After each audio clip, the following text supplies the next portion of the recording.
रजत दलाल पर बुरे भड़के सलमान खान सबके सामने दिखाया आईना। एक तरीके से भैया बिना कुछ बोले डायरेक्टली रजत दलाल से पूछा और फिर उन्हीं को बता दिया कि देखिए, जब आप खुद को इतने पानी में होता है ना, जब खुद के घर शीशे के हो तो दोस्त सामने वाले पर पत्थर नहीं मारा करते।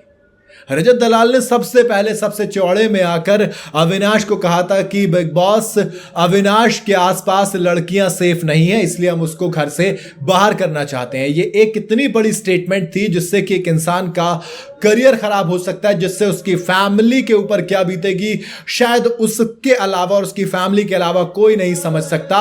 और इसी बात को लेकर सलमान खान ने रजत दलाल को आड़े हाथों लिया। वीकेंड के वार पर सबसे पहले उनसे ही सवाल किया और उन्हीं को लपेटा कि बताइए, अगर आपके ऊपर कोई इस तरीके का एलिगेशन लगाता, कोई लांछन लगाता और फिर आप घर से बाहर जाते और फिर जब आप घर के अंदर वापस आते आपको जेल के अंदर डालकर पूरे राशन की, पूरे खाने की पावर दी जाती, तो आप क्या करते? अब रजत दलाल कहते हैं कि अविनाश ने तो एक टाइम का खाना दे दिया था, मैं तो जब तक बात क्लियर नहीं कर लेता एक टाइम का बेसिक राशन तक नहीं देता। फिर सलमान खान कहते हैं देखिए, अगर आप खुद को ही कह रहे हैं कि वो एक टाइम तक का खाना नहीं देते तो फिर सोचिए कि उस पर क्या बीती होगी। अविनाश को उस वक्त बहुत ज्यादा रिलीफ मिलता हो दिखता है अविनाश के चेहरे पर। लेकिन फिर सलमान खान कहते हैं कि जो एलिगेशन लगा देते हो ना आप बिग बॉस को, किसी के घर वाले भी देख रहे होते हैं, अपनी एक ऑडियंस देख रही होती है, वो सोचेगी कि वाकई में लगता है अविनाश के आसपास सच में कोई लड़कियां सेफ नहीं है। और फिर उनके माँ बाप इस बारे में क्या सोचेंगे, लोग उनके माँ बाप से क्या क्या बोलेंगे। सलमान खान ने खुद कहा कि भैया मैं खुद बहुत सारे एलिगेशन से झेल चुका हूं, झूठे आरोपों को झेलना मुझे पता है कि कैसा होता है। खैर खुद रजत दलाल भी कहते हैं कि सलमान भाई, मैंने खुद झूठे आरोपों को झेला है, मुझे पता है कि कैसा फील होता है, इसलिए मैं तो राशन तक नहीं देता। बट उसके बाद रजत दलाल फिर ऐसे चुप होते हैं कि पूरे वीकेंड के बारे में रजत दलाल की आवाज तक नहीं निकलती है, क्योंकि वहां पर रजत दलाल को रियलाइज हो गया था कि वो गलत कर बैठे।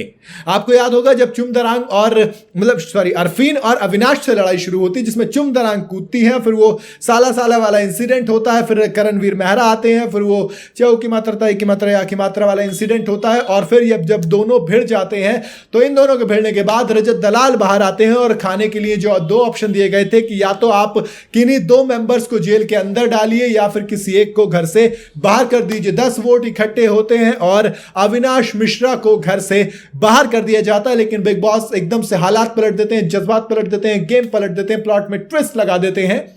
जिसके बाद क्या होता है, जिसके बाद अविनाश मिश्रा को सारी की सारी पावर मिल जाती है और फिर होता है कमाल, जो कि अविनाश मिश्रा दिखाते हैं। अब यहां पर होता यह है कि दोस्त वो बिल्कुल आड़े हाथों लपेटते हैं लोगों को और कहते हैं कि हाँ अब आओ जरा पहले बात करेंगे, उसके बाद आपको राशन मिलेगा। लेकिन फिर वो इंसानियत दिखाते हैं, क्योंकि बात करने तो ना तो रजत जाते, ना करण जाता और ना ही कोई और, जैसे चुमदरांग। हालांकि बाद में चुम भी जाती हैं और करण भी चले जाते हैं, लेकिन रजत ने माफी नहीं मांगते, ना रजत कुछ बोलते हैं। और फिर दोस्त बावजूद इसके अविनाश कहते हैं आप बेसिक राशन लेते रहिए। अब सोचिए, रजत दलाल ने क्लियर कर दिया मैं तो बेसिक राशन भी नहीं देता।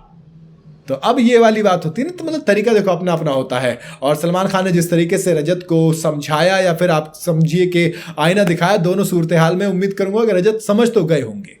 बाकी आपके हिसाब से किसी पर इस तरीके के एलिगेशन लगाना कितना सही कितना गलत है मुझे कमेंट में जरूर बताइएगा।